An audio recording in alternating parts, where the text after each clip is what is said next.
तुम लोग को 9th के फिजिक्स में न्यूटन के गति का पहला नियम हो चुका है। तो न्यूटन के गति के 3 नियम है, पहला हो चुका, ये दूसरा है। इसको समझने के लिए पहले संवेग क्या चीज़ होता है, संवेग की परिभाषा बतला दिए हैं। ये बोलो तो संवेग गतिशील पिंड में होगा कि अस्थिर विरामावस्था में है, उस पिंड में कि गतिशील पिंड में।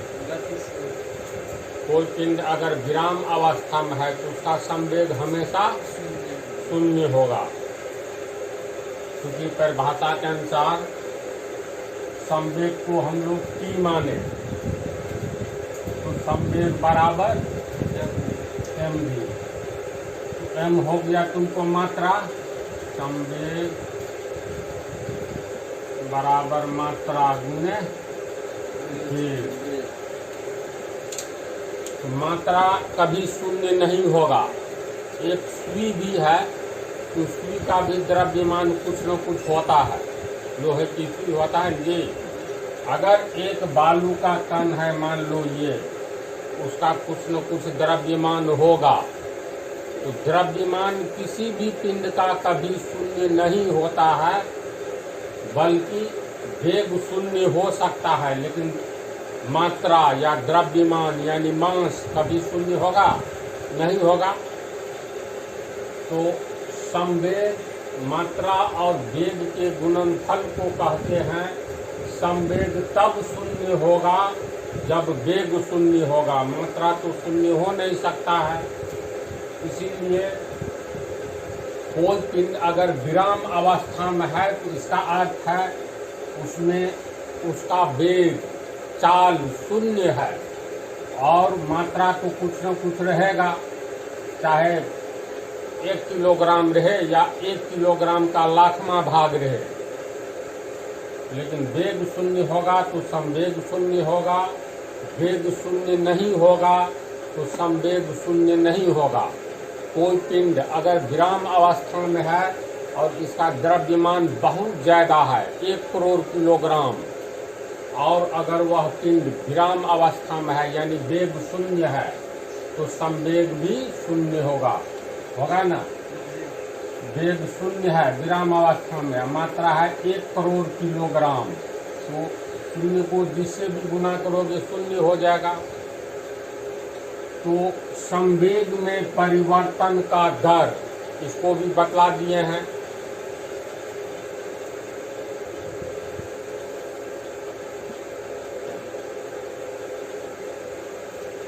अगर मान लो x बराबर 5y है तो इसका क्या अर्थ हुआ बोलो तो? इसमें y का मान बढ़ेगा तो x का भी मान बढ़ेगा, ऐसी बात है। इसको ठीक से समझो, तुरंत इसमें काम आने जा रहा है दूसरा नियम में। ये हो गया तुमको एक, मान लो हम लोग तालिका बनाते हैं, चार्ट बनाते हैं।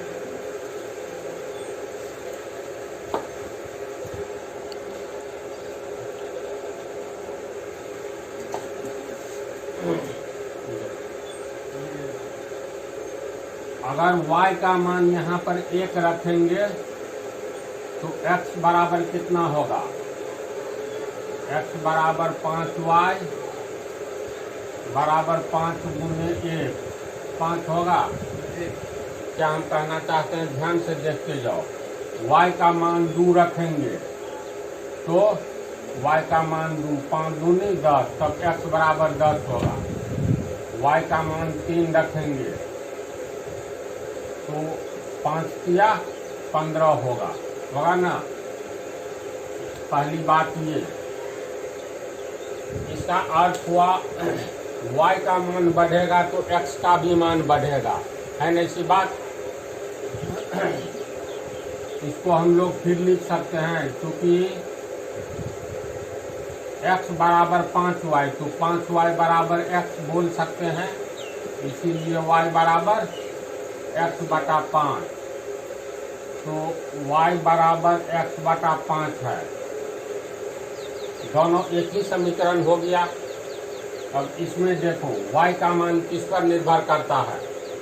x का मान अगर मान लो हम लोग फिर दूसरा टेबल बनाएंगे।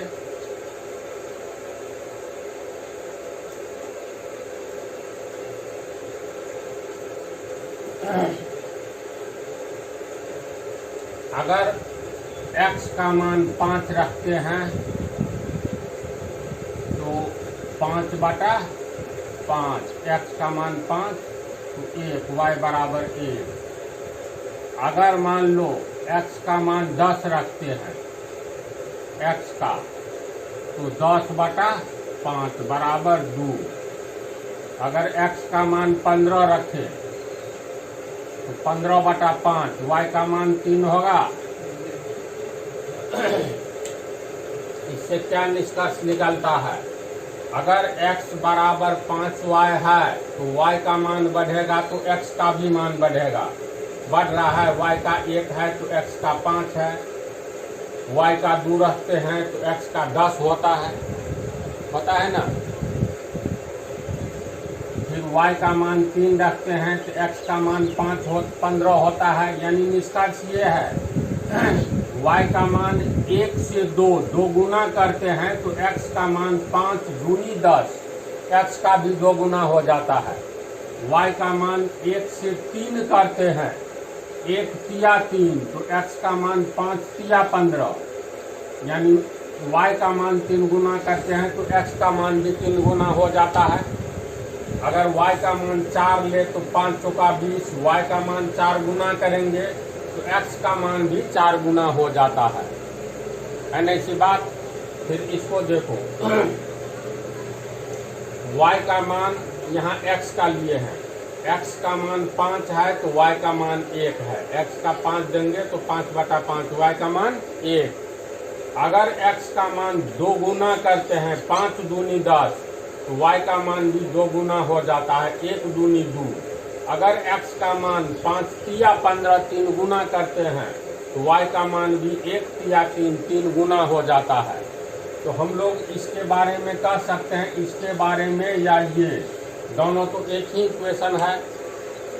x का मान बढ़ने पर y का मान बढ़ता है या y का मान बढ़ने पर x का मान बढ़ता है, दोनों बात सही है। तो ऐसी स्थिति में हम कहेंगे जब बराबर के मतलब जब 2 वेरिएबल हो या कोई 2 पद हो, पहला पद का मान बढ़ेगा तो दूसरा पद का भी मान बढ़ेगा, पहला पद का मान घटेगा तो दूसरा पद का भी मान घटेगा। यहाँ पर y का मान अगर 3 है तो x का मान 15 है, 3 से कम करते हैं y का मान, 3 से 2 करते हैं तो x का मान भी 15 से घट जाता है, घटता है। फिर y का मान 2 से 1 करते हैं तो x का मान 10 से 5 हो जाता है। निष्कर्ष ये है, इस समीकरण में x का मान बढ़ेगा तो y का भी मान बढ़ेगा, x का मान घटेगा तो y का भी मान घटेगा। या ऐसे भी कह सकते हैं y का मान बढ़ेगा तो x का मान बढ़ेगा, y का मान घटेगा तो x का मान घटेगा। ऐसी स्थिति को ही हम लोग कहते हैं, इसका अर्थ हुआ x समानुपाती y होगा, अर्थात x का मान बढ़ेगा तो y का मान बढ़ेगा, x का मान घटेगा तो y का मान घटेगा। यानी x समानुपाती y है। इसका अर्थ क्या हुआ समझ गया ना? पहला पद का मान बढ़ेगा तो दूसरा का भी बढ़ेगा, और पहला पद का मान घटेगा तो दूसरा पद का भी घटेगा। अब दोनों के बीच में जो संबंध है, समान अनुपात में दोनों के बीच मान बढ़ता है। x का मान 2 गुना होता है तो y का 2 गुना होता है, x का मान 3 गुना करते हैं तो y का मान 3 गुना होता है। यानी समान ढंग से बढ़ रहा है, समान अनुपात में बढ़ रहा है। समान तरीका से बढ़े तो इसी को कहेंगे समान अनुपात में मान बढ़ता है। या समान अनुपात में जब मान 2 पदों का घटता है तो पहला पद दूसरे पद का समानुपाती होता है और दूसरा पद पहले पद का समानुपाती होता है। इसका अर्थ ये हुआ तो दोनों के बीच, जैसे इस रिलेशन को हम लोग लेंगे तो इसका अर्थ हुआ ये x बराबर 5y तो यहाँ x समानुपाती y है, यानी x का मान बढ़ेगा या घटेगा तो इसका भी मान बढ़ेगा या घटेगा। इसको हम लोग लिख सकते हैं x बटा y बराबर 5, यानी x में जब भी y से भाग देंगे तो रिजल्ट 5 ही आएगा। इसका अर्थ ये हुआ ना। तो ये नियत अंक है जो कि कभी नहीं बदलेगा। अभी चार्ट हम मिटा दिए हैं, जैसे उदाहरण दिए थे एक्स वाई, इसी में लेंगे y का मान 1 तो x का 5, y का मान 2 तो x का 5 गुनी 10, y का मान 3 तो इसका हो गया 15। इस पोजीशन को देखो तो x बराबर 5y, x बटा y बराबर 5, हमेशा ये रिजल्ट कोई भी मान लेंगे तो आएगा। x का मान 5 लेंगे, y का मान 1 तो 5 बटा 1 बराबर 5, x का मान 10 लो और y का मान 2 लो तो 10 बटा 2 बराबर 5 आ रहा है। इसका अर्थ हुआ जब एक पद दूसरे पद का समानुपाती होता है तो दोनों को बराबर के रूप में तोड़ेंगे तो एक निश्चित अंक आ रहा है, 5 आ रहा है ना, जो कि x का मान तो बढ़ाओ तो y का भी बढ़ेगा, लेकिन x बटा y में हमेशा x का मान 15 लेंगे तो y का 3 लेंगे तो 15 बटा 3 बराबर 5, यानी ये नियत अंक हमेशा एक ही तरह का आएगा। जो अंक है, निष्कर्ष ये है, अगर a समानुपाती b हो तो a का मान बढ़ेगा तो b का भी बढ़ेगा और a का घटेगा तो b का भी घटेगा। ऐसी स्थिति में अगर दोनों के बीच हम लोग संबंध खोजे तो इसका अर्थ ये संबंध होता है a बराबर एक नियत अंक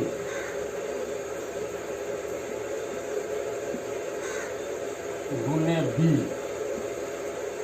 यानी समानुपाती को जब बराबर में तोड़ा जाता है तो इसका अर्थ हुआ, जैसे अभी एक्स वाई वाला दिए ना, यहाँ पर हम लोग कहेंगे x समानुपाती y, ऐसे पोजीशन को, और अगर x बराबर हम लोग तोड़ेंगे तो एक नियत अंक गुने y इस रूप में आएगा। और यही एक नियत अंक ये 5 है, y को यहाँ लाएंगे तो x बटा y बराबर एक नियत अंक, यानी नियतांक, नियत जोड़ अंक, नियतांक आता है ना, ये नियतांक आ रहा है 5 के रूप में। तो अगर दो पद समानुपाती होता है तो बराबर करने के लिए पहला पद बटा दूसरा पद बराबर नियत अंक आता है। पहले पद में जब दूसरे पद से भाग देंगे तो एक नियत अंक आता है, इसीलिए इसको लिख सकते हैं a बटा b बराबर नियत अंक, नियतांक। समझा? चाहे नियत अंक जो आवे, हमेशा फिक्स अंक आएगा जब कोई दो पद समानुपाती होगा। समझ गया?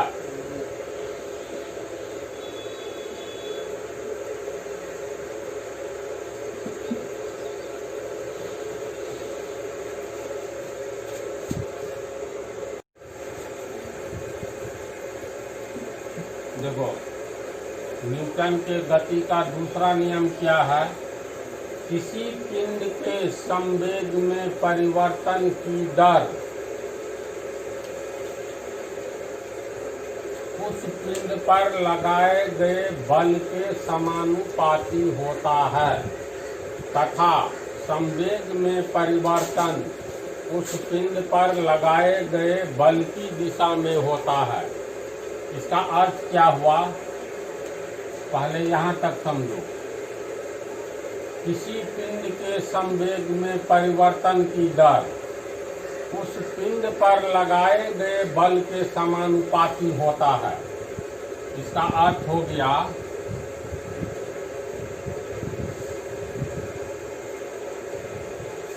बल समानुपाती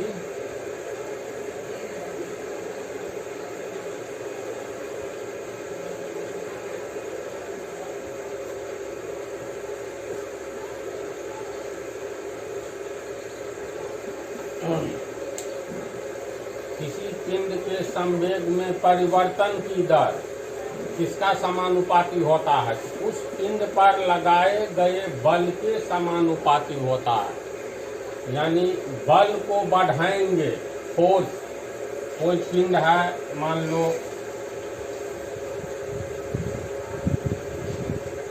ये एक फुटबॉल है, फुटबॉल के मैदान में ध्यान देना, खिलाड़ी सब कहीं से किक मारा तो एक खिलाड़ी के पास ये मैदान पर गेंद आया तो देखना पैर से इसको थोड़ा थोड़ा आगे करता रहता है, एकाएक देखता है जिधर खाली जगह है खींच करके मारता है, उसी दिशा में चलता है गेंद। तो अभी मान लो ये अस्थिर है, ये फुटबॉल अस्थिर है, अभी इस पर इस दिशा में बल लगाएगा, बल की दिशा बाईं ओर से दाईं ओर है तो गेंद किधर जाएगा? जिस दिशा में बल लगाएगा उसी दिशा में जाएगा ना। अभी ये अस्थिर है तो इसका संवेग होगा mv, v का मान 0 है, अभी अस्थिर है तो वेग 0 है, इसका संवेग 0 हो गया। जब इस पर एक बल लगाया जाएगा तो ये जब गतिशील होगा तो बल लगाने की दिशा दाईं ओर है, ये दाईं ओर अब गतिशील हो गया, ये गति में आ गया है। m का मान तो कुछ है ही, v का मान जब गतिशील है तो कुछ न कुछ तो होगा, 5 मीटर प्रति सेकंड या 6 मीटर प्रति सेकंड कुछ होगा न जी।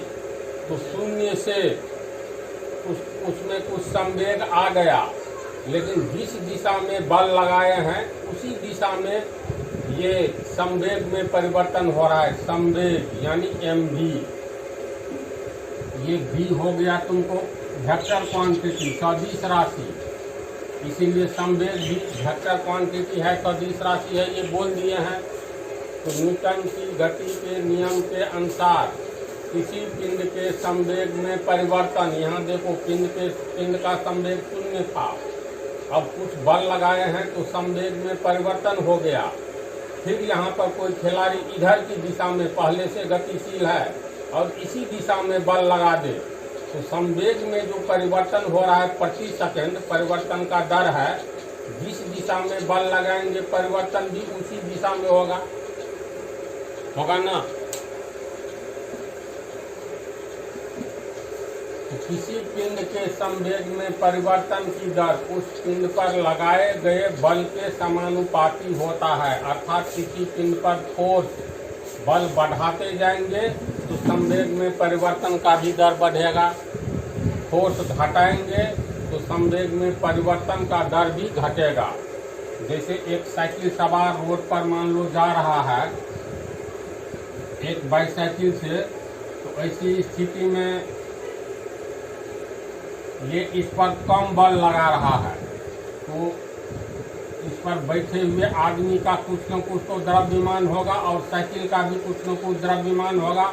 दोनों का द्रव्यमान मान लो 50 किलोग्राम है। तो ये इस दिशा में बल लगाएंगे तो परिवर्तन भी संवेग में इसी दिशा में होगा।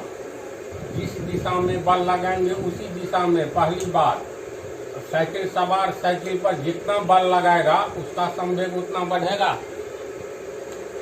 संवेग बराबर P बराबर mv, m तो यहाँ 50 किलोग्राम फिक्स है।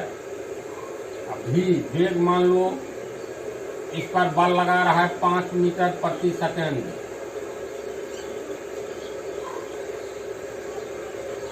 इसका वेग है, बल लगाया, जो भी बल लगाया 5 मीटर प्रति सेकंड है तो 50 पंचे 250 किलोग्राम मीटर सेकंड उसका संवेग है। मान लो यहाँ पर जब बल बढ़ाता जाएगा उसका संवेग, बल बढ़ेगा तो इसकी चाल भी बढ़ेगी, वेग बढ़ेगा, तो बल बढ़ाते जाएंगे तो इसका संवेग बढ़ेगा ना, संवेग में परिवर्तन होता चला जाएगा। मान लो 10 न्यूटन बल लगाए तो उसका संवेग 250 किलोग्राम मीटर प्रति सेकंड हुआ। बल को अगर 2 गुना कर देंगे, 20 न्यूटन कर देंगे तो ये संवेग जो है 250 से सीधे 500 हो जाएगा, 500 किलोग्राम मीटर प्रति सेकंड। फिर 10 दूनी 20, 10 या 30 न्यूटन बल लगाएंगे तो ऐसी स्थिति में 250 या 750 किलोग्राम मीटर प्रति सेकंड हो जाएगा। यानी जितना बल को बढ़ाएंगे संवेग में परिवर्तन उतना ही बढ़ता चला जाएगा, और जिस दिशा में बल लगाएंगे उसी दिशा में नहीं, ये पूरा सिस्टम साइकिल और उस पर बैठा आदमी का संवेग उसी दिशा में न परिवर्तन होगा। समझ रहे हो? तो निष्कर्ष ये है, बल समानुपाती होता है संवेग में परिवर्तन की दर का।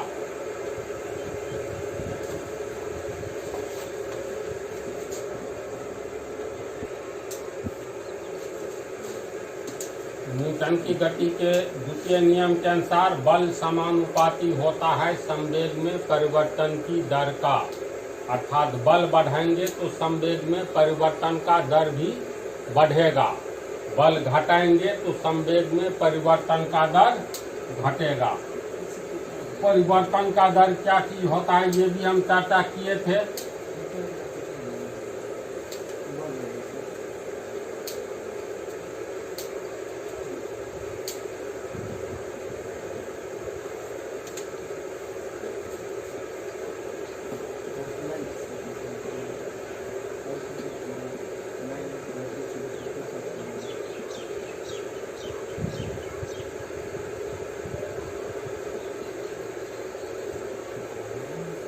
देखो इसी बात को यहाँ लिखे हैं, अब इसको गणित के भाषा में समझो।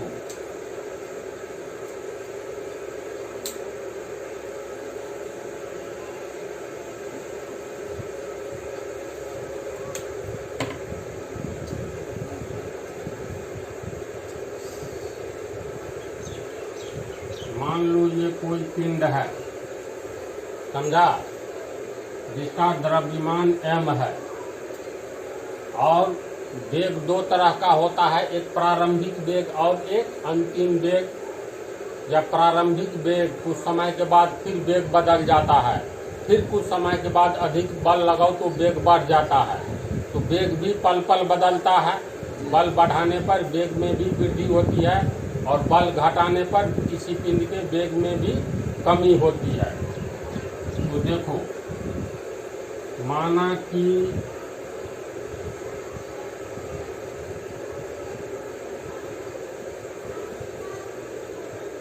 कि किसी पिंड का द्रव्यमान यानी मात्रा यानी मास बराबर m है। 1 किलोग्राम, 2 किलोग्राम, कुछ किलोग्राम, तथा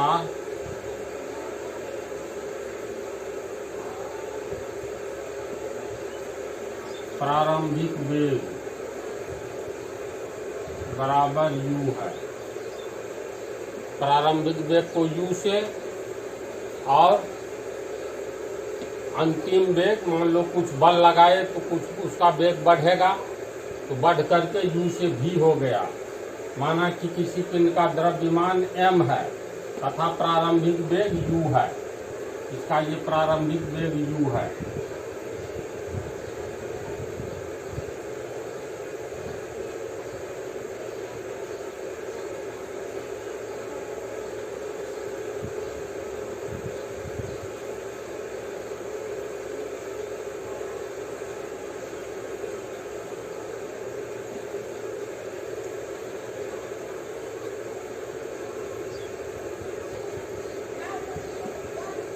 किसी पिंड का द्रव्यमान m है तथा प्रारंभिक वेग u है, तो संवेग p1 मान लेते हैं। कितना होगा? मात्रा गुने वेग बराबर mu। मात्रा m और वेग माने है प्रारंभिक वेग u।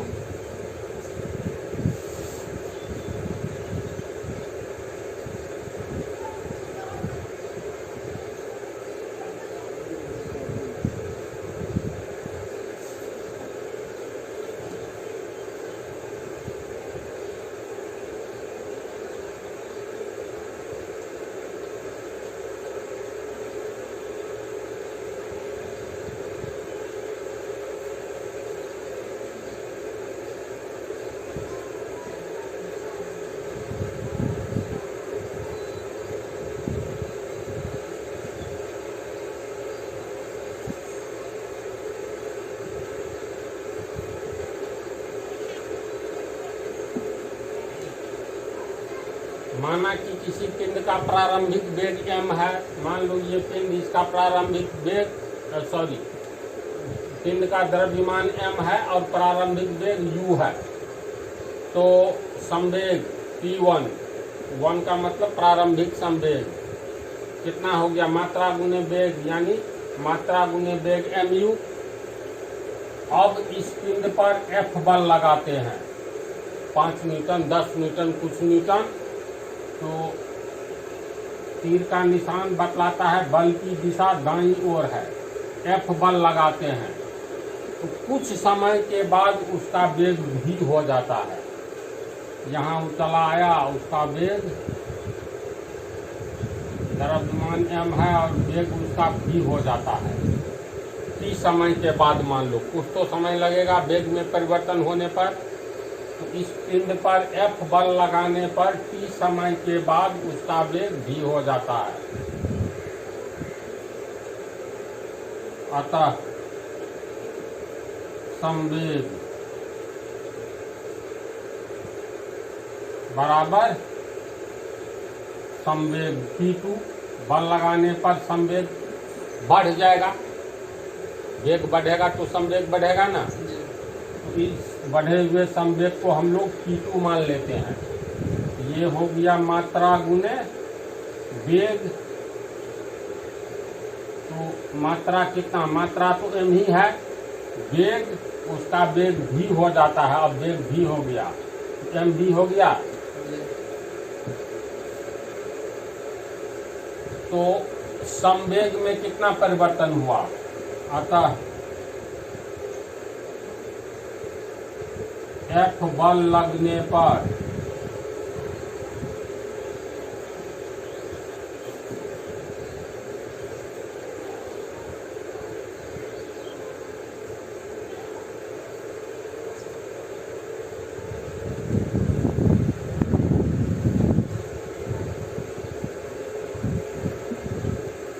अतः F बल आरोपित किए जाने पर, यानी लगाए जाने पर t समय के बाद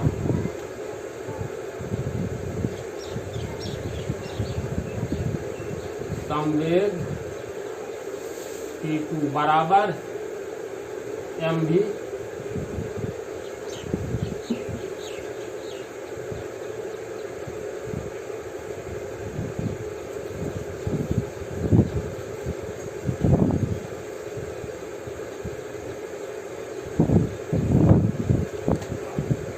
इस पिंड पर F बल लगाने पर t समय के बाद उसका वेग v हो जाता है।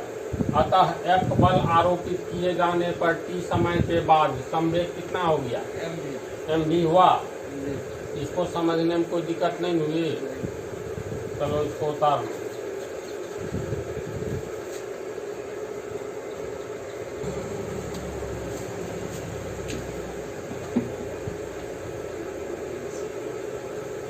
चलो ध्यान दो, प्रारंभिक वेग पिंड का u था, द्रव्यमान m था, तो इसका संवेग mu था। F बल लगाए तो t समय के बाद उसका वेग v हो गया, t समय के बाद।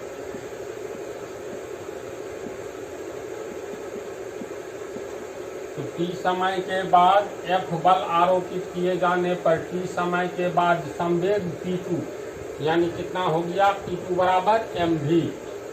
तो संवेग में कितना परिवर्तन हुआ, इसलिए t समय के बाद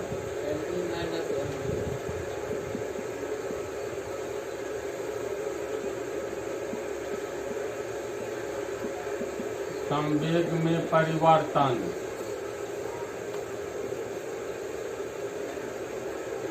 mv माइनस mu होता है ना, mu से बढ़ करके mv हो गया संवेग।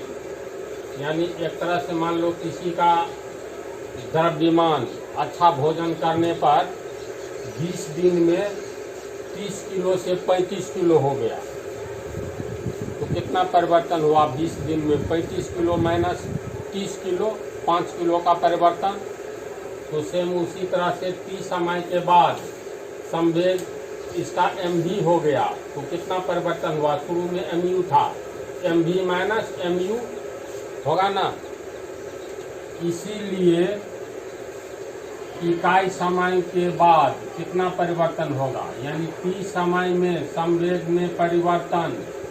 t समय का अर्थ हुआ t समय में, यानी 5 सेकंड में, 10 सेकंड में कुछ तो समय लगा, तो t समय में यानी कुछ सेकंड में संवेग में परिवर्तन mv माइनस mu हुआ। इसीलिए एक सेकंड में, समय का यूनिट अगर हम लोग सेकंड ले तो t समय में संवेग में परिवर्तन mv माइनस mu होता है। इसीलिए एक समय में यानी इकाई समय में संवेग में परिवर्तन बराबर mv माइनस mu बटा t होगा। और संवेग में परिवर्तन का दर, दर का मतलब बतलाए थे ना इससे पहले भी, संवेग में परिवर्तन की दर का क्या अर्थ होता है ये तो बतलाए थे, याद है ना। इकाई समय में कितना परिवर्तन हुआ, हर एक कुछ में परिवर्तन का दर होता है जी। अब मान करके चलो 2010 ईस्वी में 1 किलोग्राम सोना का दाम था, मान लेते हैं, या 1 किलोग्राम चावल का दाम था 2010 ईस्वी में 5 रुपये प्रति किलोग्राम, और ये 2020 है। अब 1 किलोग्राम चावल का दाम हो गया 50 रुपया प्रति किलोग्राम। तो कहेंगे चावल के कीमत में परिवर्तन का क्या दर है, तो 10 साल में 50 रुपया में से 5 रुपया घटाओ 45 रुपये प्रति किलोग्राम बढ़ गया। इसीलिए परिवर्तन का दर निकालेंगे तो 1 साल में निकालेंगे, क्योंकि 10 वर्ष में 2010 और 2020 10 वर्ष का अंतर हुआ ना। 10 वर्ष में चावल के भाव में 50 माइनस 5 यानी 45 रुपये प्रति किलोग्राम बढ़ा। इसीलिए 1 वर्ष में कितना, तो 45 बटा 10 रुपये प्रति किलोग्राम प्रति केजी, ये हो गया 4.5 रुपया प्रति किलोग्राम के दर से चावल में वृद्धि हुई। तो परिवर्तन का दर हमेशा इकाई समय में इकाई पर निकाला जाता है, 1 पर। तो t समय में संवेग में परिवर्तन mv माइनस mu होता है, इसलिए इकाई समय में परिवर्तन mv माइनस mu बटा t, एक ही नियम से इतना होगा।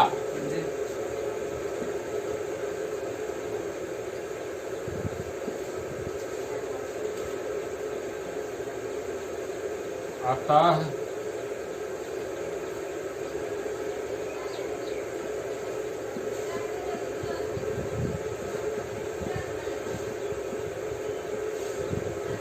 संवेग में परिवर्तन की दर, संवेग में परिवर्तन की दर का अर्थ ही हो गया इकाई समय में, है ना। कितना हुआ, mv minus mu by t। अब देखो, बल समानुपाती होता है संवेग में परिवर्तन की दर का, तो इसको हम लोग लिख सकते हैं। इसलिए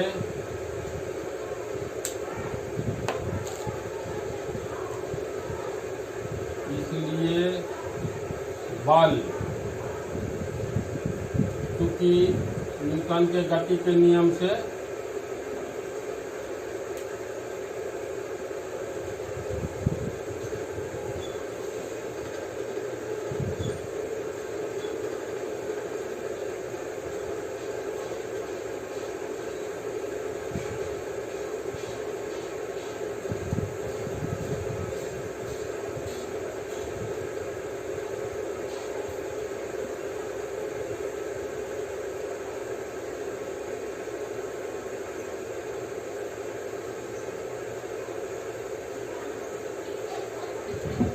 न्यूटन की गति के द्वितीय नियम से बल समानुपाती संवेग में परिवर्तन की दर, यानी बल समानुपाती होता है संवेग में परिवर्तन की दर का, यानी संवेग में परिवर्तन का दर बढ़ेगा, बल बढ़ेगा तो संवेग में परिवर्तन की दर भी बढ़ेगा, बल घटेगा तो संवेग में परिवर्तन की दर भी घटेगा। तो ये बल के लिए हम लोग क्या लिखेंगे, फोर्स, यानी इसके लिए एफ से फोर्स, बल समानुपाती संवेग में परिवर्तन का दर कितना है, mv minus mu by t। समझा इसको? चलो उतारो।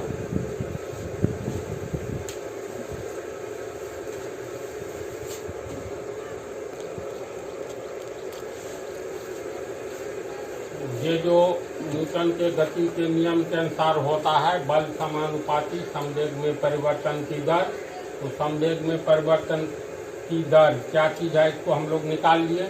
इकाई समय में संवेग में कितना परिवर्तन होता है, उसी को संवेग में परिवर्तन की दर कहते हैं, है ना। तो F समानुपाती इतना हुआ। अब इसको हल करोगे तो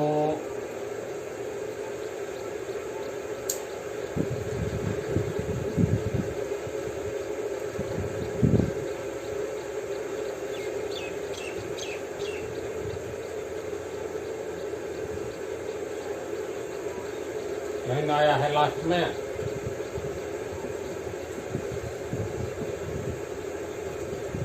इसको हम लोग लिख सकते हैं, और F समानुपाती m कॉमन है, v minus u by t होगा।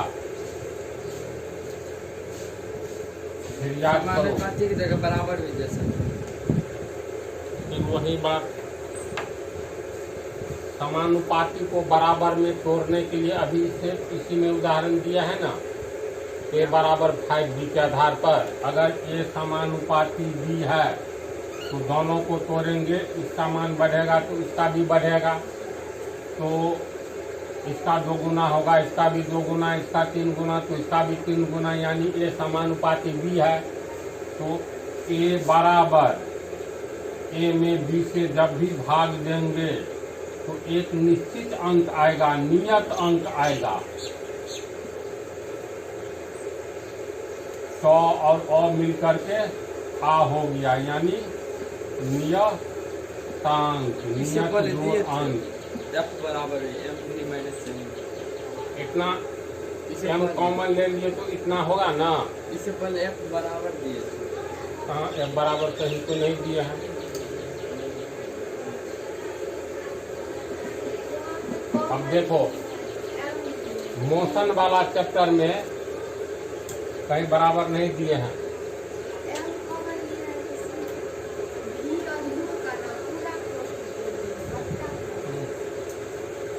मान लो m कॉमन लेंगे ऊपर में ही, v माइनस u बटा t होगा इतना।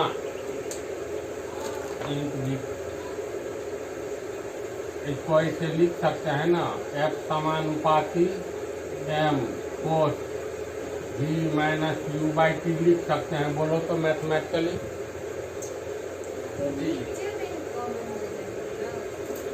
ये तो t अकेले है ना जी, इसका मतलब m बटा 1 है, 1 को t को गुना करो, t नहीं हुआ, होगा बोलो। जैसे 5x माइनस 3x बटा 2, इसमें x कॉमन ले लो, 5 माइनस 3 बटा 2 लिख सकते हैं, या मान लो इसी के नीचा में ऐसे लिख सकते हैं। बोलो, कोई अंतर नहीं पड़ा, x के नीचे कुछ नहीं है, तो 1 है, 1 दूनी 2 होगा ना।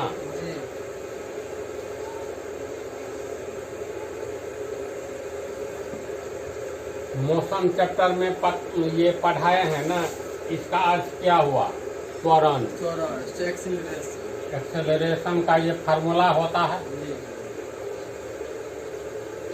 और F समानुपाती एम ए, जी MA। क्योंकि ए बराबर एक्सेलरेशन हुआ ए से, ए बराबर v minus q by t. इसको समझा कैसे हुआ?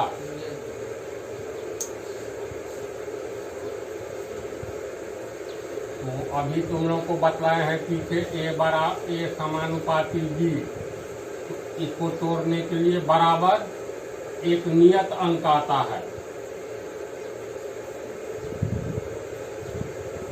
नियतांक गुने बी आता है ना, बराबर में तोड़ेंगे तो कहने का मतलब दोनों का मान समान अनुपात में ए का मान और बी का मान बढ़ेगा, और समान अनुपात में ए का मान और बी का मान घटेगा। ए का मान आधा करेंगे तो बी का मान भी आधा होगा, ए का मान दोगुना करेंगे तो इसका मान दोगुना होगा, ए का मान 1/4 करेंगे तो बी का मान 1/4 होगा, है ना ऐसी बात। तो अनुपात को बराबर में तोड़ने के लिए 10 पीछे उदाहरण दिए हैं। एक नियत अंक आ जाता है जब ए में बी से भाग देंगे, यानी इसको ऐसे भी तो लिख सकते हैं, इसीलिए ए बटा बी बराबर नियतांक, तीसरा गुना करो तो बी से गुना हो गया। यहाँ M नियतांक अंक है ना, M मास थोड़ी बदलेगा। ये दोनों का गुणनफल शो कर रहा है ना। अब f का मान बढ़ेगा तो ma का कंबाइंड मान, ज्वाइंट मान बढ़ेगा। एक गुणनफल में है एक्सेलरेशन, इसीलिए f बराबर KMA, जहाँ के नियतांक एक नियत अंक या इसी को जोड़ करके बोलते हैं नियतांक, इंग्लिश में इसको कहते हैं कांस्टेंट है। समझा? चलो यहाँ तक पहले उतारो।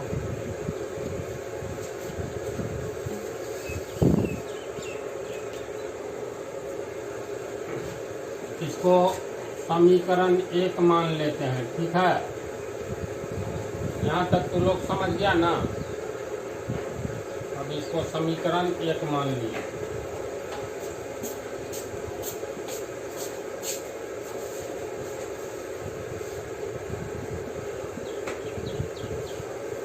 यानी f बराबर KMA, समीकरण 1 मान लिए। चलो ध्यान दो इधर, जहाँ पर के एक नियत अंक है,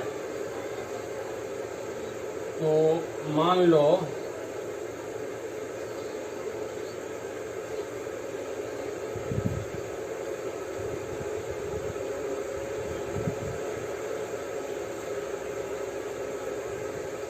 m मतलब मास होता है, मास का SI यूनिट किलोग्राम होता है, पता है ना। जी मास अगर 1 किलोग्राम के पिंड पर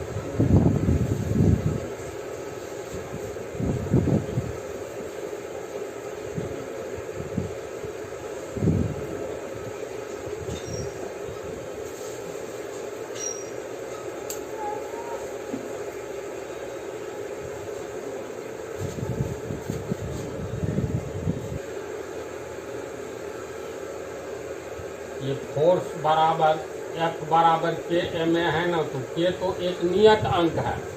अब उस नियत अंक के बारे में समझो। M का मतलब मास हुआ। अगर 1 किलोग्राम वाला कोई पिंड है और उस पर अगर 1 किलोग्राम के पिंड पर कोई बल लगकर, जैसे ये सड़क है मान लो, यहाँ पर ये 1 किलोग्राम का लोहा का पिंड है, समझा। तो 1 किलोग्राम के पिंड पर कोई बल लगकर, इस पर कोई 1 किलोग्राम का ये पिंड है, इस पर कोई बल लग रहा है। जब ये इस पर बल लगेगा उसमें गति पैदा होगी। तो मान लेते हैं गति पैदा होगी, इसका अर्थ हुआ त्वरण पैदा होगा। त्वरण का परिभाषा ये सब तो अच्छी तरह बता ही दिए हैं। तो मान लेते हैं कोई बल लगकर 1 किलोग्राम के पिंड पर कोई बल लगकर इसमें 1 मीटर प्रति सेकंड स्क्वायर का त्वरण उत्पन्न कर दे, तो इस पर लगने वाला बल को 1 न्यूटन का बल कहेंगे। 1 न्यूटन बल कहेंगे। समझ गया ना? अब F बराबर kma होता है, तो k एक नियत अंक है। अब 1 न्यूटन बल की परिभाषा का क्या अर्थ हुआ? अगर किसी 1 किलोग्राम के पिंड पर कोई बल कार्य करे और उस पिंड में 1 मीटर प्रति सेकंड स्क्वायर का त्वरण उत्पन्न हो, तो उस 1 किलोग्राम के पिंड पर लगने वाला बल को 1 न्यूटन कहेंगे।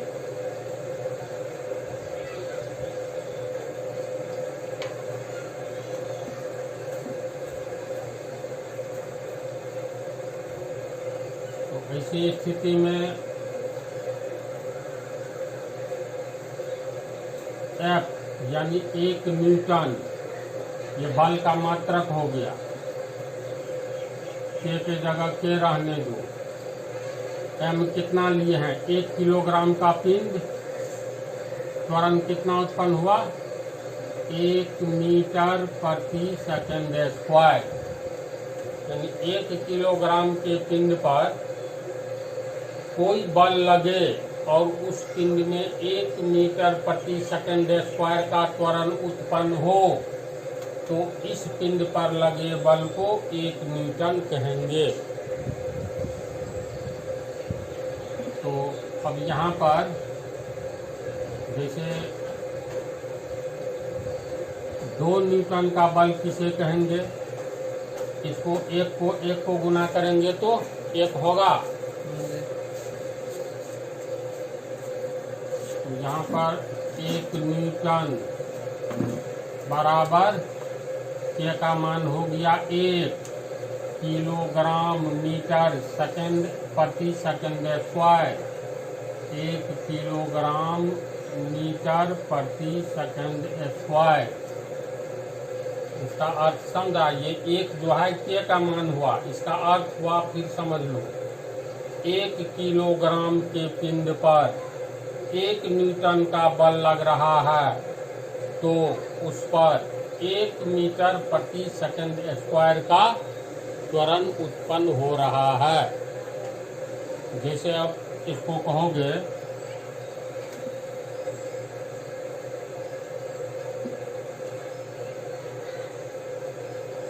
न्यूटन को n से व्यक्त करेंगे हम लोग। 2 न्यूटन किसे कहेंगे? न्यूटन बल का ऐसा यूनिट हुआ। तो 2 न्यूटन का अर्थ हुआ, याद रखना, 1 n बराबर 1 किलोग्राम गुने 1 मीटर प्रति सेकंड स्क्वायर। 1 को गुना करेंगे तो 1 ही होगा। 1 लिखो या ना लिखो, मान लो लिखते हैं 1, अंक को अंक से गुना करेंगे 1 kg मीटर प्रति सेकंड स्क्वायर, 1 न्यूटन बराबर। मान लेते हैं यहाँ पर 2 दे, यानी 2 न्यूटन बल किसे कहेंगे? 2 न्यूटन किसे कहेंगे? 3 न्यूटन किसे कहेंगे? 4 न्यूटन किसे कहेंगे? 1 न्यूटन का परिभाषा समझा? 2 न्यूटन। तो 1 न्यूटन का अर्थ होता है 1 किलोग्राम मीटर प्रति सेकंड स्क्वायर बराबर के पहले अगर 2 से गुना करेंगे तो बराबर के आगे भी 2 से गुना करेंगे, ये तो इक्वेशन है। तो मान लो इसको 2 से गुना किए तो 1 दूनी 2, 1 दूनी 2। अब 2 न्यूटन किसे कहेंगे, 2 न्यूटन बल किसे कहेंगे?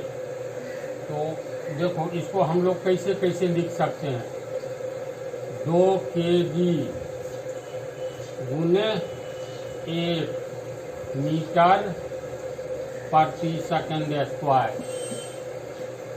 या 1 kg गुने 2 मीटर प्रति सेकंड स्क्वायर। 1 दूनी 2 kg मीटर प्रति सेकंड स्क्वायर, kg मीटर प्रति सेकंड स्क्वायर, और 2 एकड़ 2। इसका अर्थ हुआ 2 न्यूटन बल किसे कहेंगे? तो 2 किलोग्राम पिंड पर लगने वाला ऐसा बल, किलोग्राम तो द्रव्यमान के लिए, मास के लिए आता है ना। 2 किलोग्राम पिंड पर अगर कोई बल कार्य करके उस पिंड में 1 मीटर प्रति सेकंड स्क्वायर का त्वरण पैदा कर दे तो उस पिंड पर लगने वाला बल को 2 न्यूटन बल कहेंगे। या 1 किलोग्राम के पिंड पर कोई बल कार्य करके उसमें 2 मीटर प्रति सेकंड स्क्वायर का त्वरण पैदा कर दे तो उस पिंड पर लगने वाला बल को 1 दूनी 2 न्यूटन कहेंगे। समझ रहे हो परिभाषा? ये जो गुना करके फैमिली kgm प्रति सेकंड स्क्वायर जो आता है, यही हो गया k, एक नियत अंक।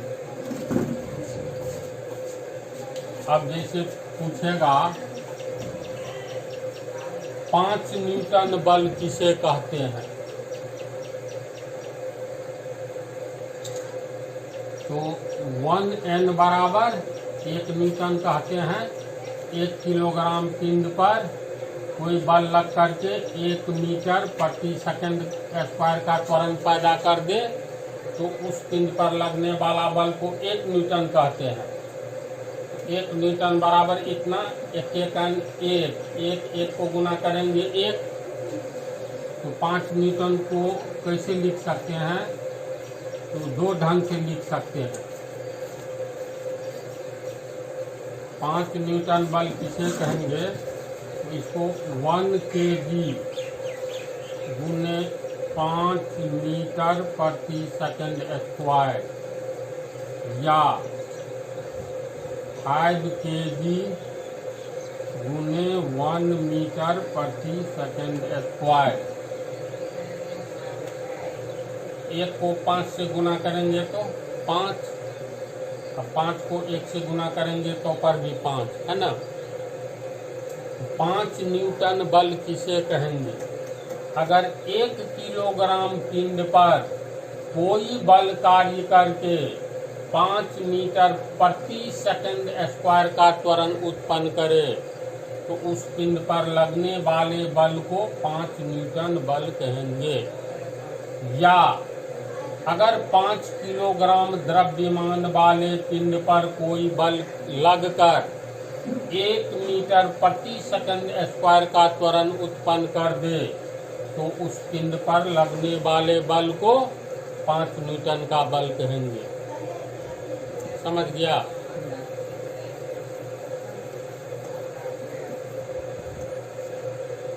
तो चूंकि ये नियतांक है इसीलिए इसका फार्मूला होता है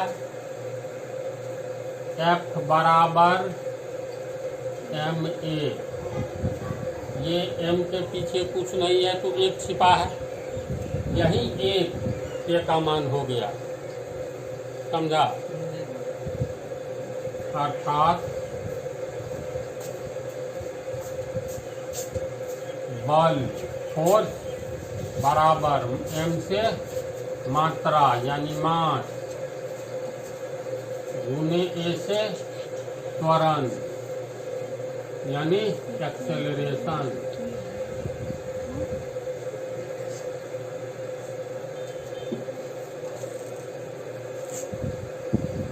समझ गया इसको।